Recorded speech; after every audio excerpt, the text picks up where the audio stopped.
പെട്ടുപോയെന്ന് പറഞ്ഞാൽ മതിയല്ല. ഈ ഒരു പയ്യന്റെ കമന്റ് കണ്ടിട്ടാണ് ഞാൻ ഈ ഒരു ഷോപ്പിൽ എത്തിയത്. എന്താ രാമേന്ദ്ര പ്രശ്നം? ഇത്രയും ക്വാണ്ടിറ്റിക്ക് ഫ്രൂട്ട്സ് സർബത്ത് കുത്തി നിറച്ചെന്ന് കഴിഞ്ഞാൽ സ്പൂണിടാൻ പോലും ഗ്യാപ്പില്ലെന്നേ.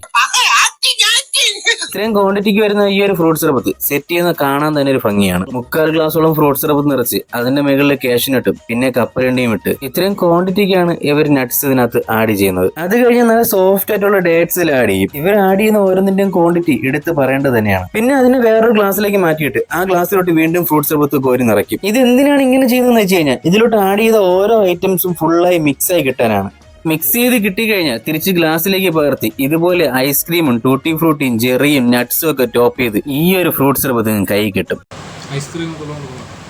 സത്യം പറഞ്ഞാൽ ഇതിനകത്ത് ഒരു സ്പൂൺ ഇടാൻ പോലും ഗ്യാപ്പില്ലാതെയാണ് ഈ ഒരു ഫ്രൂട്ട്സ് സർബത്ത് ഇത്രയും ക്വാണ്ടിറ്റി ഫില്ല് ചെയ്ത് ഇങ്ങ് തരുന്നത്. എന്തോ നട്ട്സും ഫ്രൂട്ട്സും തമ്മിൽ എന്തോ കോമ്പറ്റീഷൻ പോലെയാണ് എനിക്ക് തോന്നിയത്. അത്രയും മാത്രമേ ഇതിനകത്ത് കൊത്തി നിറച്ചിട്ടുണ്ട്. ഏറ്റവും കൂടുതൽ ഇവിടുത്തെ മൂവിംഗ് ഉള്ള ഒരു ഐറ്റമാണ് ഈ ഒരു ഫ്രൂട്ട്സ് സർബത്ത്. വെറും 50 രൂപയ്ക്കാണ് ഐസ്ക്രീം വിത്ത് ഫ്രൂട്ട് സലാഡ് ഇവിടെ ഇത്രയും ക്വാണ്ടിറ്റി അവർ സെർവ് ചെയ്യുന്നത്. ഇവിടെ ഇത് മാത്രമല്ല വേറെയും ജ്യൂസ് ഐറ്റംസും കാര്യങ്ങളൊക്കെ ഉണ്ട്. ഇതൊരു ജ്യൂസ് ഷോപ്പ് മാത്രമല്ല, ഇതൊരു ബേക്കറിയും കൂടെയാണ്. എണ്ണയിൽ വറക്കുന്ന പലഹാരങ്ങളല്ല ഇവർ തന്നെ സ്വന്തമായിട്ട് ചെയ്യുന്നതാണ്. ഈ ഒരു കമന്റ് ഇട്ട് എന്നെ ഈ സ്പോട്ടിലേക്ക് എത്തിച്ച അഖിൽ ദാസ് ബ്രോയ്ക്ക് എന്റെ വക ഒരു താങ്ക്സ്. അപ്പോൾ ഇതുപോലുള്ള സ്പോട്ടുകൾ ഇനിയും നിങ്ങൾക്ക് കമന്റ് ഇടാം. പറ്റുന്നതാണെന്നുണ്ടെങ്കിൽ ഞാൻ ട്രൈ ചെയ്യുന്നതായിരിക്കും. അപ്പോൾ ഈ സ്പോട്ട് വരുന്നത് നമ്മുടെ കാട്ടാക്കട മുതിയാവിള സെന്റ് പോൾസ് പള്ളിയുടെ ഓപ്പോസിറ്റ് മന്ന ബേക്കറി.